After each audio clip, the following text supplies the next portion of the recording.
할렐루야. 새벽을 깨워 또 현장과 영상으로 함께 하시는 모든 광연의 성도님들을 예수님의 이름으로 축복하고 환영합니다.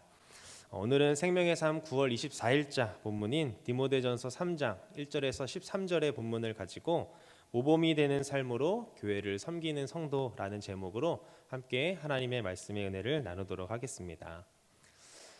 에베소에서 디모데는 이 회중을 돌보는 역할뿐만 아니라 감독과 회중을 섬길 이 사람들을 선별하여 임명하는 책무도 맡았습니다.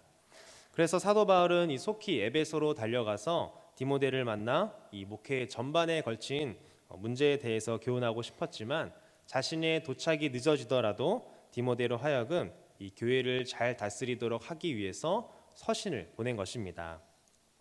사도 바울은 이 두 가지의 직분을 맡은 사람이 반드시 갖춰야 할 그 자질을 소개하고 있는데요. 요점은 이 감당해야 할 직무를 빠짐없이 열거하는 데 있지 않고 영향력 있는 이 교회 지도자가 갖추어야 할 성품과 그리스도인의 성숙함을 우리에게 강조하고 있습니다. 어떤 내용인지 본문을 통해서 함께 살펴보도록 하겠습니다. 사도 바울은 이 교회의 감독과 집사를 임명하는 데 있어서 어떤 규정이 있는지를 우리에게 말해주고 있습니다. 사도 바울이 말하는 이 감독과 그리고 집사의 자격 규정은 이 지역과 시대를 초월하여 지켜져야만 하는 이 교회 정치 제도의 바른 규범입니다. 그러기에 교회는 이 반드시 성경적인 근거를 가지고 교회와 하나님을 위해 충실히 일할 수 있는 자를 선별해야 하는 것이죠. 1절을 함께 보도록 하겠습니다. 미쁘다 이 말이여 곧 사람이 감독의 직분을 얻으려 함은 선한 일을 사모하는 것이라 함이로다. 아멘. 먼저 사도 바울은 이 감독의 직분에 대해서 우리에게 설명해 주고 있습니다. 초대교회에서 감독은 이 권위를 내세우고 또 백성을 지배하는 자로서가 아니라 예수 그리스도를 주인으로 모신 교회를 받들고 이 복음을 효과적으로 전달하기 위해 노력하는 봉사자였습니다. 오늘날의 이 감독직은 이 교회 직제가 발달하면서 연로하고 경험이 있는 교회 지도자를 가리키는 이 장로직과 구분이 되었지만 초창기에는 이 동일한 의미로 사용이 되었습니다.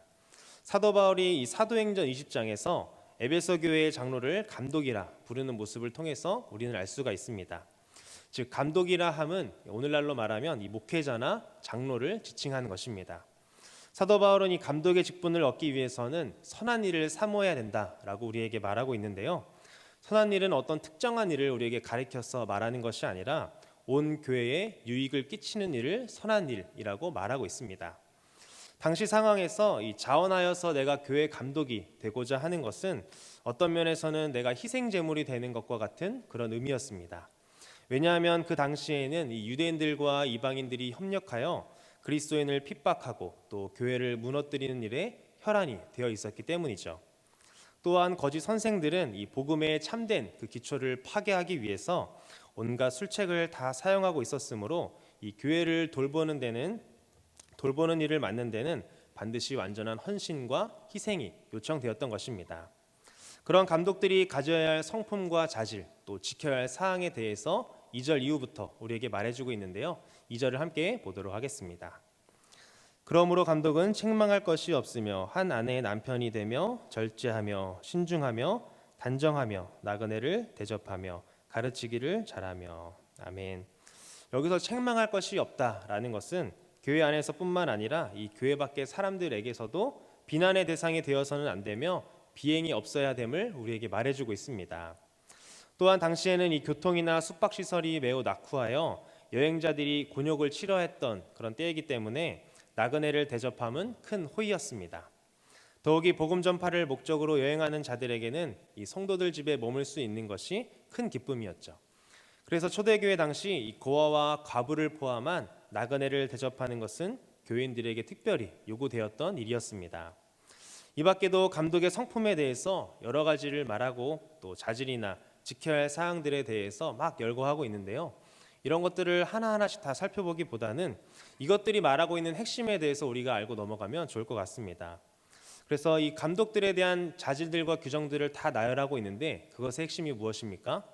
한 교회의 지도자인 감독은 그 삶과 성품에 있어서도 모든 사람에게 이 존경받을 수 있는 존재가 되어야 된다라는 것입니다. 7절에서도 우리에게 뭐라고 말하고 있습니까? 외인에게서도 선한 증거를 얻은 자라야 할지니라고 말하고 있습니다. 불신자들이 보기에도 이 선한 증거를 가진 자여야 한다는 것이죠. 그리스도인은 하늘나라에 속한 자이지만 이 땅에서 발을 딛고 사는 존재이기 때문에 이 세상과의 관계도 무시할 수 없는 것입니다. 무엇을 위해서입니까? 바로 복음을 위해서입니다. 감독은 그런 사람이 되어야 된다라고 사도 바울이 디모데에게 말하고 있는 것입니다. 그러기에 우리는 현재 우리가 지금 처한 상황 가운데에서 이 담임 목사님 청빙 과정 가운데 있습니다. 그 과정 가운데에서 우리는 무엇을 위해 기도해야 될까요? 오늘 본문에 나온 이 감독의 성품과 그리고 자질, 지켜야 할 사항들에 합당하며 이 삶과 성품에 있어서도 모든 사람들에게 존경을 받을 수 있는 그런 담임 목사님이 세워지기를, 하나님께서 그런 담임 목사님을 허락해 주시기를, 보내주시기를 기도해야 할 것입니다. 계속해서 청빙의 과정이 하나님의 지혜로 인도되어지기를, 또 감독의 직분을 맡기에 합당한 담임 목사님이 우리 광양교회에 세워지기를 위해서 함께 기도해 주시기 바랍니다. 8절을 보도록 하겠습니다. 이와 같이 집사들도 정중하고 일구이연하지 아니하고 술에 임박히지 아니하고 더러운 일을 탐하지 아니하고. 아멘. 감독에 이어서 사도 바울은 이 집사의 자격에 대해서 디모데에게 또 이야기해주고 있습니다. 집사의 직분은 이 사도행전 6장에 최초로 언급이 됩니다. 그때 집사들의 역할이 무엇이었습니까? 바로 구제사역이었습니다. 사도들이 하던 구제사역을 집사들에게 맡기고 사도들은 기도하는 일과 이 말씀 사역에 전념하기 위해서였습니다. 집사라는 용어도 이 헬라어로는 디아코노스라는 단어인데요. 뜻은 종 또는 시종을 드는 사람, 또 식탁에서 시종을 드는 사람이라는 그런 뜻이었습니다. 그런데 이 제도가 이 초대교회에 정착이 되면서 섬기는 자, 또 봉사하는 자라는 그런 의미로 발전하게 되었습니다. 결국 집사는 군림하는 자가 아니라 이 온 교회를 섬기며 봉사하는 직책이 바로 집사였던 것입니다.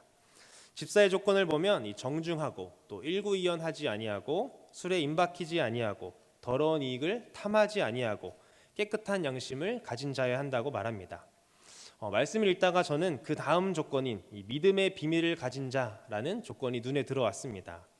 집사의 직분이 이 실무적인 일을 위한 그런 조건들도 중요하지만 영적인 확신과 정결함이 중요하다라는 것을 말하고 있다라고 저는 그렇게 생각을 했습니다. 믿음의 비밀을 가진 자라는 것은 이 하나님과 그리스도에 대한 산 지식이 필요하며 특히 예수 그리스도를 통한 구원의 도리를 확실히 알고 있어야 한다라는 것이죠. 개인적인 신앙의 간증들이 그 사람의 삶 가운데 있어야 한다는 것입니다. 왜냐하면 우리는 그 깨달음을 통해 양심적인 신앙생활을 할 수 있기 때문입니다. 또한 사도 바울은 이 교회 전체도 어떻게 해야 되는지에 대해서 우리에게 말해주고 있습니다. 10절을 함께 보겠습니다. 이에 이 사람들을 먼저 시험하여 보고 그 후에 책망할 것이 없으면 집사의 직분을 맡게 할 것이요. 아멘. 이 말이 무슨 말입니까? 집사의 직분을 받은 사람들을 먼저 시험하여 보고 그 후에 책망할 것이 없으면 그 후에 집사의 직분을 그 사람에게 주라는 것입니다. 여기서 시험은 이 주제와 그런 어떤 기간을 정해놓고 합격 여부를 결정하는 그런 시험이 아니라 그 사람의 진실성과 이 구원의 도리에 대한 확고한 믿음이 가졌는지를 알아보는 교회 전체의 관찰이라고 할 수가 있습니다. 같이 신앙생활하며 그 사람을 살펴보았을 때 이 사람이 비방받을 일이 없을 뿐만 아니라 적극적으로 모든 사람에게 존경받을 만한 자라고 판단이 된 후에 집사로 임명하라는 것이죠.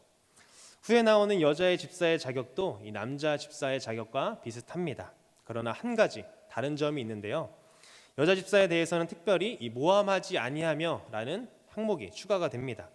여기서 모함하다라는 것은 남을 비방하는 것을 가리키며 이는 곧 사단적인 행위로서 공동체를 어지럽히며 파멸시킬 수 있는 그런 행동인 것입니다. 무엇을 말하는 것입니까? 한마디로 이 말의 중요성을 말하고 있습니다. 이어서 사도 바울은 이 집사의 직분을 잘 감당하는 자에게 어떤 유익이 있는지 또 우리에게 알려주고 있는데요. 13절을 보도록 하겠습니다. 집사의 직분을 잘한 자들은 아름다운 지위와 그리스도 예수 안에 있는 믿음의 큰 담력을 얻느니라. 아멘. 집사의 직분을 잘 감당하면 이 하나님과 사람들로부터 좋은 평가를 받을 뿐만 아니라 그 사람의 믿음도 성숙해진다라고 말하고 있습니다. 그 이유는 섬기는 과정에서 하나님의 구체적인 인도하심을 경험하기 때문입니다. 어떻게 경험합니까? 하나님께서 그 직분을 맡기실 때 그 일을 수행할 능력까지도 주시기 때문이죠. 또한 하나님 나라 일을 행하는 자에게 하나님은 모든 것이 합력하여 선을 이루게 하시기 때문입니다. 말씀을 맺도록 하겠습니다. 신앙적으로 훌륭하다라는 것은 이 경쟁적 우위를 말하는 것이 아니라 맡은 일에 충성하는 것을 우리에게 말합니다. 그 맡은 일은 우리의 삶 자체입니다. 교회 안에서 서로의 직분은 다르지만 이 그리스도인으로서 세상 가운데 살아가는 것은 같습니다.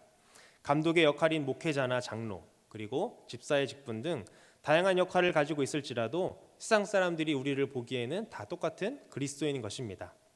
직분자들에게 무엇을 강조합니까? 이 교회 안에서나 밖에서나 주님의 일을 감당하는 사람으로서 모범적인 삶이 필요하다고 말합니다.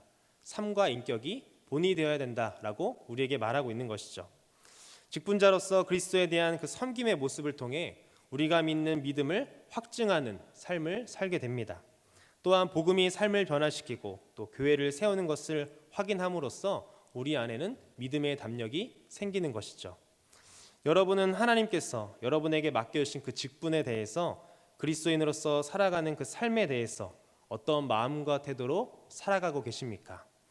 간절히 바라기는 교회 안에서 다양한 직분으로 신앙생활하는 우리 광역교회 모든 성도 여러분들이 삶과 인격 모두가 존경받을 만하며 섬김을 통해 그리스도를 믿는 믿음을 드러내며 복음의 확신을 가지고 신앙생활하는 하나님의 사람들이 되시기를 예수님의 이름으로 간절히 축복합니다.